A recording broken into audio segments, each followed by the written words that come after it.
السلام عليكم ورحمة الله تعالى وبركاته. أعوذ بالله من الشيطان الرجيم. بسم الله الرحمن الرحيم. والله يدعو إلى دار السلام ويهدي من يشاء إلى صراط مستقيم. آمنا بالله صدق الله مولانا العلي العظيم.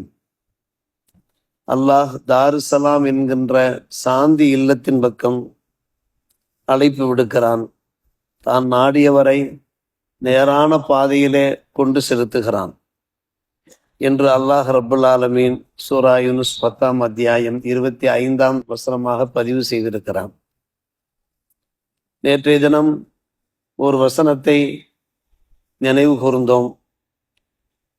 இந்த உலகத்திற்கு உதாரணம் ஒரு நிலம் போன்றது. அல்லாஹ் அந்த நிலத்திலே விண்ணிலிருந்து மழையை பொழியச் செய்கிறான். மழையின் பரக்கத்தினால் பூமியிலே புற்பூண்டுகள் முளைக்கின்றன, காய்கறிகள் கனி வகைகள் எல்லாம் விளைகின்றன, பச்சை பசுமையாக காணப்படுகிறது. அறுவடை காலம் நெருங்குகிற அந்த சந்தர்ப்பத்தில் இறைவனுடைய சோதனை இறங்குகிறது. கடுமையான புயல் காற்று வீசுகிறது.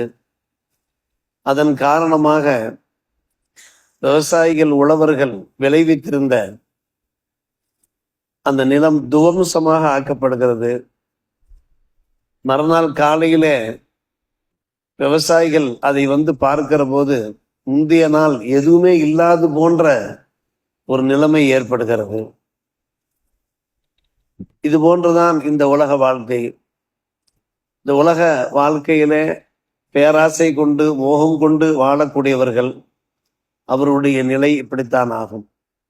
உலகமே கதி என்று வாழ்ந்து விட்டார்கள் என்றால் மறுமை பாக்கியங்களை பெற முடியாமல் போய்விடும். மறுமை நாளிலே நாம் இந்த உலகத்திலே செய்கின்ற இபாதத்துகள், அதன் மூலமாக கிடைக்கிற அந்த விளைச்சல்கள் நமக்கு கிடைக்காமல் போய்விடும்.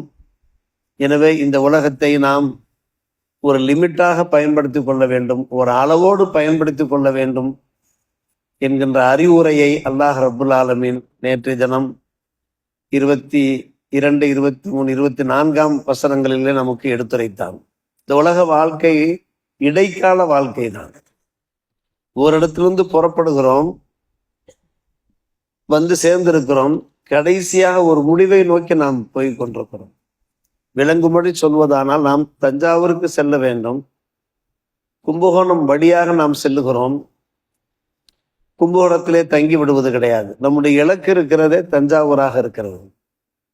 இந்த பயணம் இடைக்கால பயணம். கும்பகோணம் நாம் செல்லுகிறோம் என்றால் அது இடைக்கால பயணம்.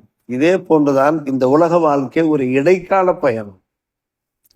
பிறந்தோம், கொஞ்ச காலம் வாழ்வோம். நம்முடைய இலக்கு இருக்கிறது ஆகிரத் தான், மறுமைதான். இதைத்தான் அல்லாஹ் ரப்புல் ஆலமீன் இந்த வசனங்கள் வாயிலாக வலியுறுத்தி கொண்டிருக்கிறான். வலியுறுத்துவது மட்டுமல்ல, நம்மை அழைக்கிறான். தாருசலாம் என்கின்ற அந்த சாந்தி இல்லம்.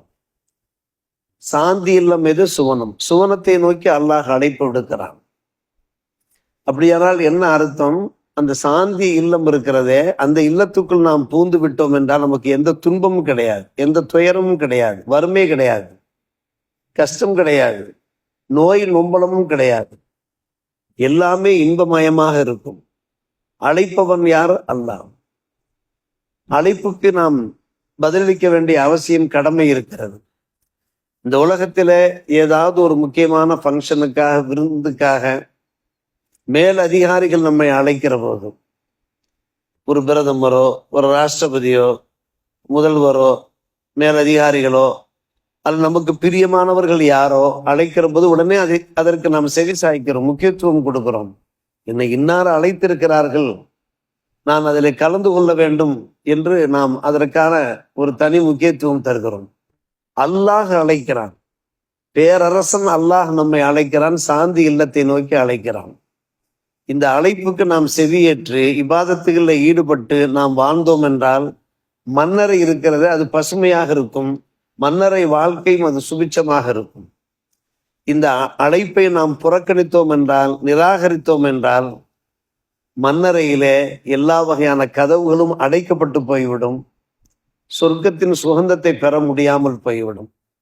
இதன் அடிப்படையில் தான் ஒரு பெரியார், ஒரு பேரறிஞர் இந்த ஆயத்திற்கு விளக்கம் சொல்கிற போது, அதீபுன் அதி என்கின்ற அந்த பேரறிஞர் விளக்கம் சொல்கிற போது அற்புதமான முறையில் விளக்கம் சொல்கிற, ஆதமுடைய மகனே, இந்த உலகத்தை ஒரு லெவலோடு நீ பயன்படுத்திக்கொள், ஒரு அளவோடு நீ பயன்படுத்திக்கொள், ஒரு இடைக்கால பயணமாக நீ பயன்படுத்திக்கொள். நீ அவ்வாறு பயன்படுத்தி கொண்டீர் என்றால் நீ மன்னரைக்கு செல்கிற போது மன்னரை வெளிச்சமாக இருக்கும், பிரகாசமாக இருக்கும். அப்படி இல்லாவிட்டால் மன்னரையிலே உனக்கான எல்லா ரஹமத்துடைய வாசல்களும் பூட்டப்பட்டு போய்விடும், அடைக்கப்பட்டு போய்விடும். கவனமாக இரு, எச்சரிக்கையாக இரு என்று இந்த வசனத்திற்கு விளக்கம் சொல்கிறார்கள், பேரறிஞர்கள் விளக்கம் சொல்கிறார். நேற்றைய தினம் நாம் நினைவு கூர்ந்த அந்த வசனத்தின் ஒரு விளக்க உரையாகத்தான் இருக்கிறது. வல்லாஹு எது இலா தாரிசலாம், தாருசலாத்தை நோக்கி அல்லாஹ் அழைக்கிறான். சாந்தி இல்லம், இந்த உலகமெல்லாம் சாந்தி சமாதானம் முழுக்க இருக்கும் என்று எதிர்பார்க்கவே முடியாது. அத்தனை சோதனைகளையும் நாம் சந்தித்து கொண்டுதான் இருக்கிறோம்.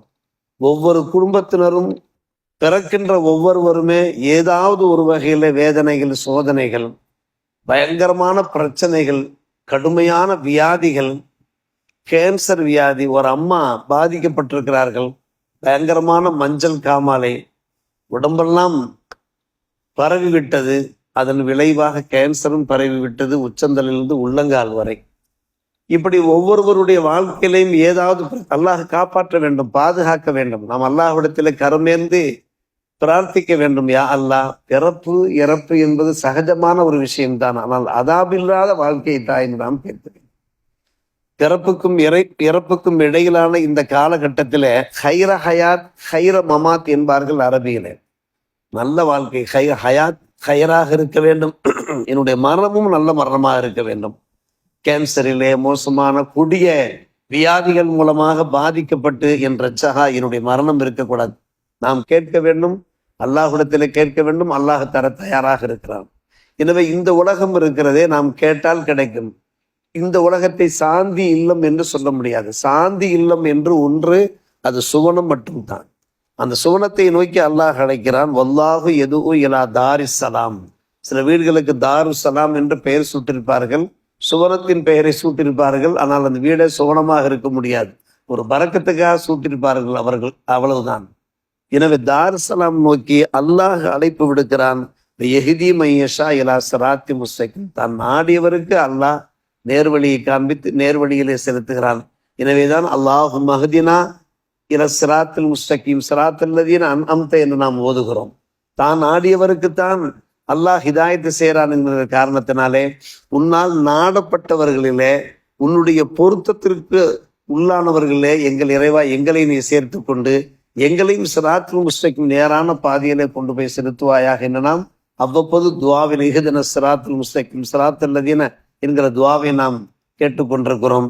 அத்தகைய நல்லோர்களே, தாருசலாம் கிடைக்கிற அந்த பாக்கியசாலிகளிலே, அதே போல் நேரான வழியிலே சென்று நம்முடைய இந்த உலக வாழ்க்கையும் சிறப்பாக அமைந்து, நம்முடைய மன்னர வாழ்க்கையும் சிறப்பாக அமைந்து, மறுமை வாழ்க்கையும் சிறப்பாக அமைந்த நல்லோர்கள் கூட்டத்திலே வல்ல அல்லாஹ் நம்ம எல்லோரையும் சேர்த்துக் கொள்வானாக.